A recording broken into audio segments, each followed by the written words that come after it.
One of my most favorite moments with ICPF was a few months back when we had our prayer storm. It happened in Gisays at a place of one of our student leaders, and we were just 5 to 6 people. I was coming back from college, I had a hectic day, and we just spent some time praising God, worshiping God, singing some common songs, and those songs that really touched my heart. I realized that the things of this world, anything in this world cannot satisfy you, only God's presence can. And when the Lord speaks to you, it is a beautiful experience. That is the time when I felt complete reckless abandon for God's love. When you don't care about what's going on around you, you don't care about the people that are worshiping next to you, you don't care about what people think. All you're concerned about is just being completely immersed in the Spirit of the Lord. And when He speaks to you, it is beautiful. It was a good time when Jaron Ashram spoke about the Word of God. He shared, and it was a wonderful experience. I cannot explain it in words. I still remember it. Those images are still vivid in my head, and I want to tell you guys once again that nothing in this world can compare to God's love. Nothing in this world can compare to what God can give you, what the Lord can do in your lives.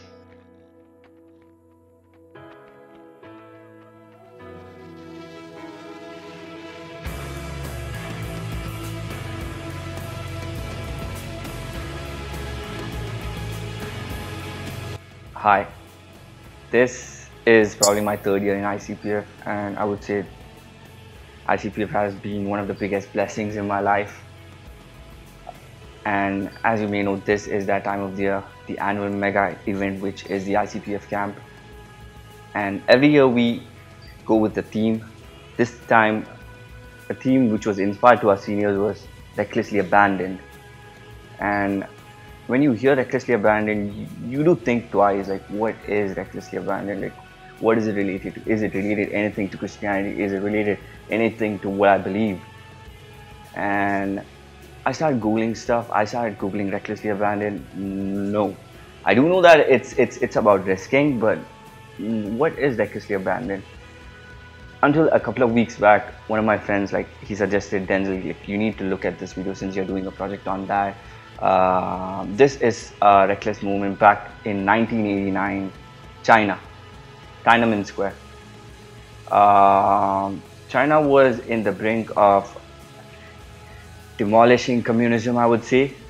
And in Tiananmen Square, there was a siege where these tanks from the communist army almost came over to crush the rebellious protesters. And while you watch this video, you see a young man just out of the crowd. You see a young man pop out of the crowd and stand in front of the tank, like, stood like, stop. And you look at that video, this man, this young man, he is unarmed, he has no knife, he has no gun. You see grocery bags. Probably he might wanted to buy something out of the grocery. He saw the tanks, he said, like, what is happening? Like, what? A lot of people could have taken an action, but this young man, he kind of jumped out. Obviously the tank stopped. You see 5 or 6 tanks stopped. Ceased totally, engine stopped.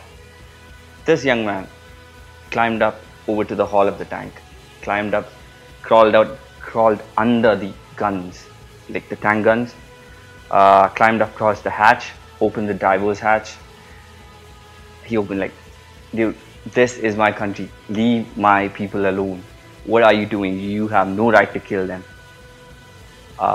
The soldiers, the drivers, the tank drivers who were inside, they were probably confused, like, who is the young man? What is he trying to do? Rather than squishing the young man, they restarted the engine, they tried to cut him over. This young man, like, unlike the other, he jumped over back, regained, established his same position, like the proper stance. And the tanks were confused.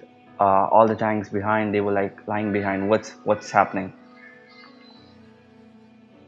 And this gutsy young man, like, you see a recklessly abandoned. He kind of risks his status. He does not care what's going to happen after that. What's the government going to do? What after that? The man was not moving. All the tanks were stopped. You see a couple of friends jumping out, pulling him out. Man, this is not what you think it is. It's the army. Don't mess around with the army. And he was like, no, this is my people. I need to take a stand. I need to risk it. And what was believed was that you never see this young man. You've never heard this name. The CNN, the BBC, they all tried to do a documentary on him. Was never found. It was believed that the Chinese Union, the Chinese secret police, later found him out, executed him. He was a 19-year-old university student, a bit rebellious though. So my story is that, like, what do you take out of this? Like, what is this? Like, why have you done this? And you think back, you think a lot. You connect that self to your spirituality. You connect that yourself to the faith you have. The same goes to firemen, policemen. They all do the same. The army, they recklessly abandon their lives for others just to take a stand. I'm not saying that, like, dude, like, I see a lot of friends asking me, Denzel, like, I'm good. Like, I go to church, I go to a good school, I follow the rules, I respect my parents. I'm good with the bubble, man. I live in my own bubble. I know what's good, I know what's bad, and that's pretty much it. But when it comes to sharing the gospel, I don't know, man. Like, I don't want to offend my friends. I don't want to get kicked out of the gang. I'll be left out, man. I'm good. I go to church. I'm baptized, yes, but I'm not asking you to go to the Amazon jungle, fight the snakes, get along with the cannibal tribes. I'm not asking you for that. Think about it. Think about it for a second. Like, what are you going to do with your faith? Like, you grow up. Probably most of the kids I know, like, then they're like, I'm good with the life, man. I pray a lot. I'm getting a good grade. I pass high school, then what? Go to college, then what? Then get a job, then what? Get married, then what? Get old and die? I don't know, man. Where's the wrestle? Like, where's the wrestle? Like, the spirituality. Where is the pain? Where is the struggle which Jesus has went through? Think back again. Just think back. If you're not living a recklessly abandoned life, I don't think we're treasuring Jesus that much as we should.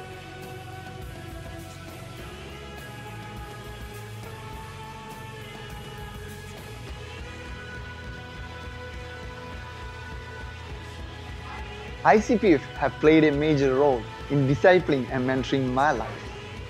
I strongly believe once you are a part of ICPF, even your life will be touched and your life will be transformed.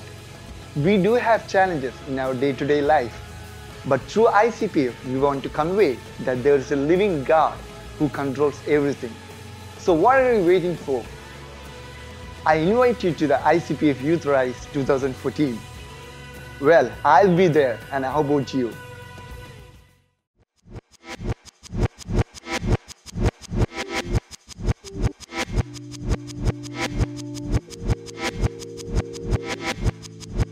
Act like you're blessed, talk like you're blessed, walk like you're blessed, think like you're blessed, smile like you're blessed, dress like you're blessed. Put actions behind your feet. We are ICPF. 0% perfect, 100% forgiven.